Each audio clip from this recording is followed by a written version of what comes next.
Hey guys, Miss Sailor here. So today we're going to be talking about the rise of Andrew Jackson, 1824 to 1828.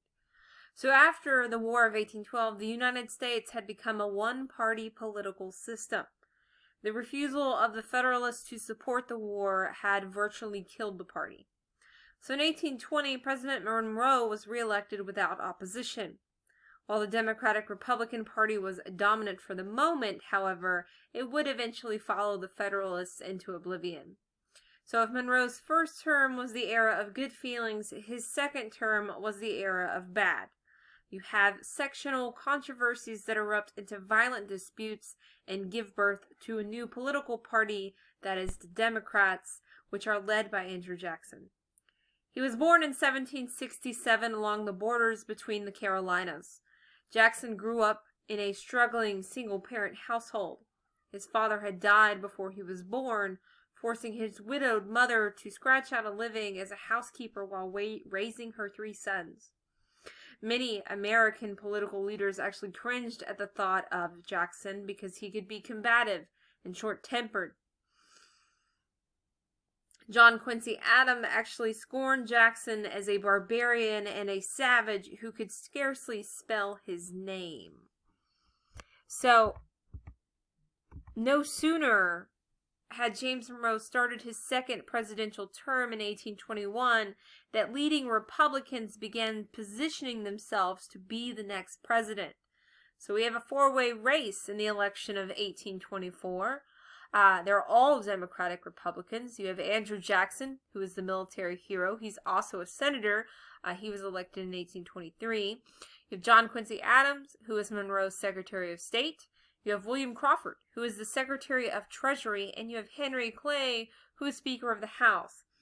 Now, Andrew Jackson is claiming to represent that old Republicanism that was like Thomas Jefferson. Now, Jefferson thought that Jackson lacked education, polish, and prudence. He actually refers to him as an incredibly unfit man. So Jefferson himself supports Crawford in this election. Now, before the 1820s, there was a code of deference that underwrote the Republic's political order. Deference was the practice of showing respect for individuals who distinguish themselves through military accomplishments, educational attainment, business success, or a family pedigree. Such individuals were members of what many Americans in the early republic agreed was a natural aristocracy. Jackson technically should have earned this respect, but it had really fallen out of style in society at this point. A good example of this, though, was someone like George Washington. So this pedigree, though, it begins to wane in American society. So because of that, he's really unable to get the respect that he should as that hero of the Battle of New Orleans. Now, in the election of 1824, you have issues, okay? Political parties had transformed the national political landscape, so it proves to be a turning point in the American politics because you have a lot of new voters. So the initial results of the presidential election are actually inconclusive. Now here you can see Andrew Jackson wins the popular vote and he has 99 electoral votes, but that's not actually enough to win the presidency because you don't have the necessary majority. In such a circumstance, as in the 1800 election, the Constitution specified the House of Reps would make the final decision among the top three vote-getters. Now, that would be Jackson, Adams, and Crawford. Now, Crawford has a stroke before the House can convene to make this decision, and so he drops out of the race. So we're left with Andrew Jackson and John Quincy Adams. Now, what ends up happening is when it comes down to that, Henry Clay convinces the House of Representatives to elect Adams. Now, when they elect Adams, instead of Jackson. They refer to this as the corrupt bargain. Okay, so Adams is selected after only one ballot, and he then selects Henry Clay as his Secretary of State, which is why Jackson refers to this as a corrupt bargain, and he refers to Clay as the Judas of the West. So, almost immediately, Jackson's supporters are launching a campaign to undermine the Adams administration, and they want to elect their hero in 1828. Okay? Now, Adams himself is a very hard worker. He's a very fine intellectual. He was groomed for greatness by his parents, John and Abigail Adams. He had been an ambassador to 4 European nations. He was a U.S. Senator, a Harvard professor, and Secretary of State under James Monroe. He actually helped negotiate the end of the War of 1812, and he drafted the Monroe Doctrine that President Monroe would then use in his inaugural address. Yet for all his accomplishments, he was not an effective president, undercut obviously from the start by the controversy surrounding his deal with Henry Clay. Strong-willed and intelligent, he's socially awkward, and he lacks the politician's gift of compromise, which he pays for, in a sense, his inability to do this. In his first State of the Union message in December of 1825, it included a blueprint for national development. So he wants to use Henry Clay's American system. He also doesn't just want to do this. He wants to create a national university. He wants to create a observatory. He wants to establish a Department of Interior to manage the extensive government-owned lands. Now, they feel that Adams is behaving, or at least the newspapers and the Jacksonians, they believe he's behaving like a tyrant, right?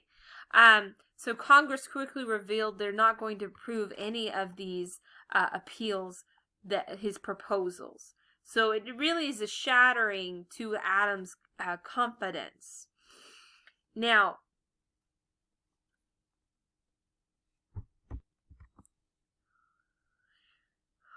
what we have is that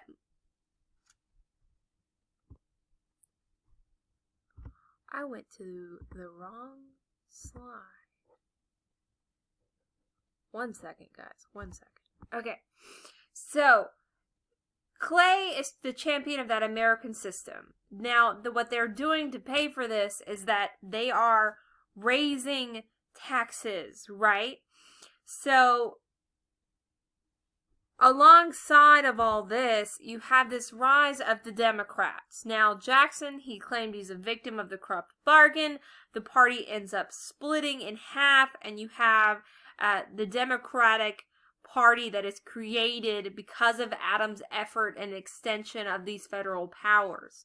So the party splits, and you have the Democratic Party, and then you have the emergents that get behind Adams and Clay. They call themselves the National Republicans. So, you have this creation of this.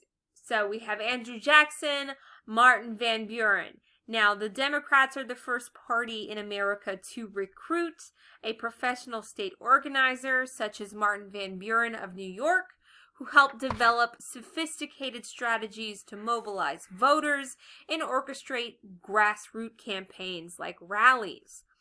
Now, perhaps most important, the Democrats convinced voters that their first allegiance should be to their party rather than a particular candidate. So party loyalty became the most powerful weapon the Democrats could muster. Now we can talk about this. So, Henry Clay and his American system that they are pushing, they have what they do to help pay for this on top of the land sales in the West. You also have what they refer, it is the tariff of 1828. Now, it is also referred to as the tariff of abominations. Many in Congress oppose federal funding for these internal improvements. Cities, among other reasons, they gave that the Constitution, citing among other reasons, that the Constitution did not give the federal government the power to fund these projects. However, Adams is successful in extending the Cumberland Road to Ohio, and you have the breaking ground of the Chesapeake and Ohio canals in 1828. Now, these tariffs are not a novel idea. They're raising what this tariff does, this tariff of abomination does, is that it is a high tariff on imported goods. It amounts to 50% of their value. So it is incredibly high. That's why it's the tariff of abominations. And what it does is it helps launch the election campaign of 1828. Which we have the candidates John Quincy Adams, a Democratic Republican, and Andrew Jackson running as a Democrat. Now, Jackson has several advantages. He's extremely unpopular because he still has the victory of the Battle of New Orleans, and states were reducing voting requirements.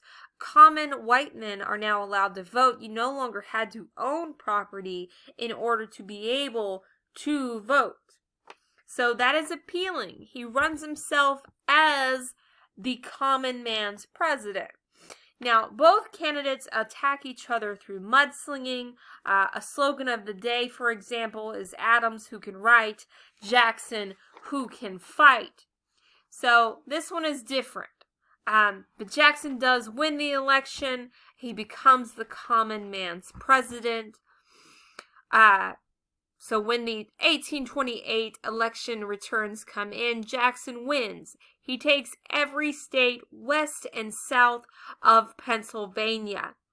Equally important was the surge of voter turnout. More than twice as many white men voted as had in the 1824 election. So, as Jackson is prepared to enter the White House, he is determined to be the common man's president. So he's trying to launch a new Democratic presidency. He's trying to restore the government to what he claims the people, take power away from the elite. Now, in doing so, he would transform the nation's political landscape, both for good and for bad, as it turned out.